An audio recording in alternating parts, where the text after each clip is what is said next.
started right at the beginning of the semester because every cell in your body, not just neurons, have a membrane potential. You have 40 trillion cells in your body.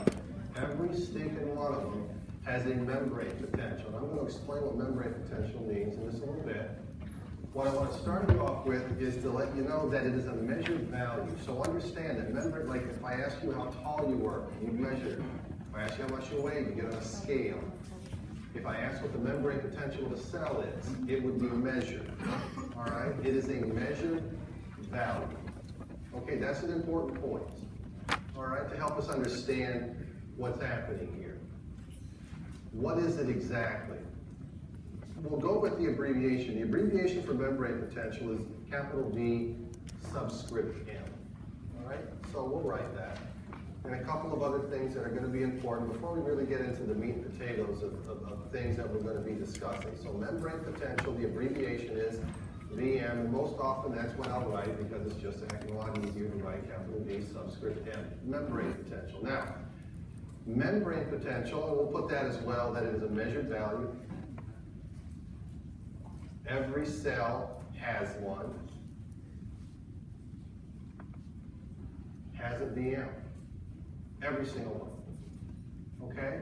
Now, when it comes to membrane potential, membrane is a key word there. What we're doing with membrane potential, what's being measured is what's happening with the membrane of a cell. I didn't say cytoplasm potential. I didn't say interstitial fluid potential. I said membrane potential. So you know that it must have something to do with the membrane of the cell. It can actually be organelles as well within a cell, but we're not going to talk about that. We're just going to worry about the membrane of the cell. All right? So membrane potential has something to do with the membrane. What? That membrane is going to separate charge. And the separation of charge generates the membrane potential. It's like a battery. So that's a AA battery right there. Everybody knows what if you have a remote control, you know what a AA battery is. You have to buy them and put them in the remote in order for the remote to work. What end of the battery is this, by the way? That's the positive end. That's the negative end. The negative end has a bunch of negative charges. The positive end has a bunch of positive charges. Those charges are separated by that battery. The separation of those charges creates a voltage. Membrane potential, by the way, is measured in voltage. Voltage is the separation of those charges. And it's when these charges move, by the way, that's what allows that battery to work. That's called current. We'll talk about current as well. Not in any kind of detail, but I'll mention that word. Current is the flow of ions. So your cells are put together a lot like a battery. Your cells are separating charge. And in so doing, there is a certain membrane potential, a certain potential that is generated. This battery separating those charges allow that battery to do work. The charges that are separated by the membrane of that cell will allow that cell to work properly because cells have normal membrane potentials. Cells separate charges just the right way so that there is a normal membrane potential. By the way, a AA battery has a voltage of 1.5 volts. You don't have to know that. All right, but again, it is a measured value. With cells, the same thing. Now, what do you think carries the charges? Ions, right? Now, that's not the full story. Proteins are actually involved in this story. I'm just not going to talk about it. I'm going to concentrate on the ions, all right? And there are three main ions that we're going to discuss that allow a cell to have a normal membrane potential. So we're going to put charges now with this cell. So positive and negative charges.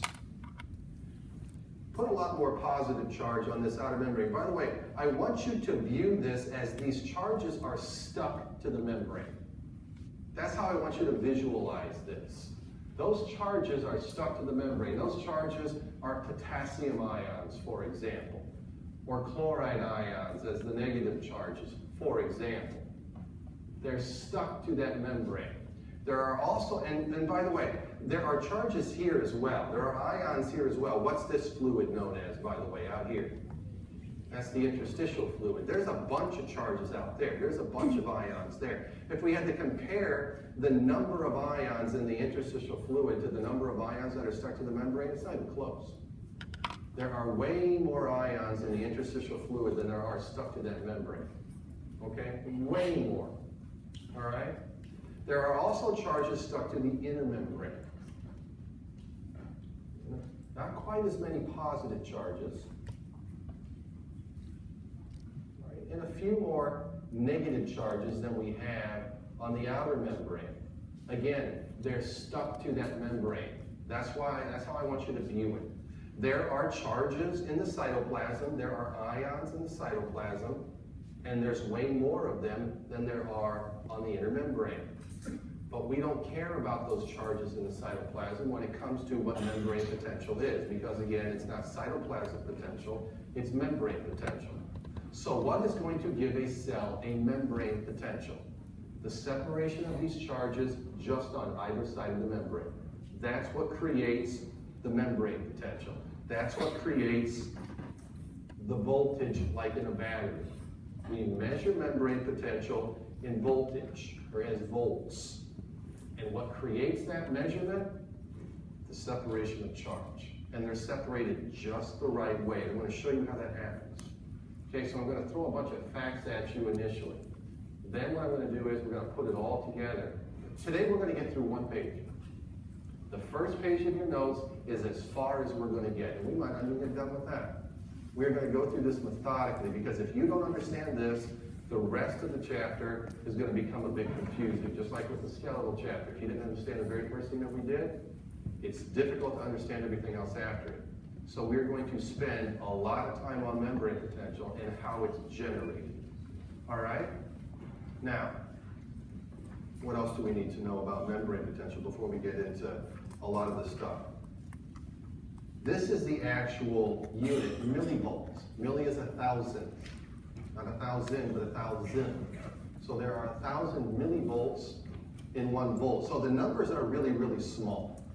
Membrane potential values are really, really, really, really small if we had to compare it to a battery, for example. Why is the value so small? Because cells are so small. That's the reason. There's not that much charge that's being separated. That's the reason. All right? So that's going to be our unit, and this is going to be an abbreviation that you see me use a lot. All right? Again, all cells have membrane potentials. And what's going to establish this distribution? I said that the charges are distributed across the membrane just the right way. What does that? The movement of ions. That is an incredibly important point, and we're going to write that down as well. When it comes to membrane potential, and I'm just going to write it all out, when it comes to membrane potential, when it comes to VM, it's the movement. Underline the word movement. It's the movement of ions that matters, that counts. That's what's going to allow membrane potential to be what it's going to be. I'm going to demonstrate that to you guys. All right? This seems like a very simple concept. Why? Because it is. But so many students forget that very, very simple point. And I'm going to show you when you forget about it. I won't be able to do it tonight. I'll be able to do it on Wednesday. Why it is that you forget about this, and why it is that you can't, and why it is that if you do, you're going to get stuff wrong. And I don't want to see that happen. All right? So it's the movement of ions that's going to cause the distribution of these ions to be exactly what they're supposed to be. How did the ions get there to begin with? They're moving across the membrane. Some are moving into the cell, some are moving out of the cell. So when some of these ions, let's say positively charged ions, I don't know, I'm just going to put a number of them here. Let's say those are sodium ions. They're in the interstitial fluid. They're going to move across the membrane. Out of all of those, I don't know, maybe 1% of them get stuck to the inner membrane. All the rest of them end up in the cytoplasm. That's how they get to the inner membrane. They're moving there. Same thing, we get positive charges that were here to begin with. Let's say it's potassium, for example. These could be sodium ions. These could be potassium ions moving out. And as they do, some of them are going to get stuck to the outer membrane. Where are the vast majority of those ions going to end up? In the interstitial fluid.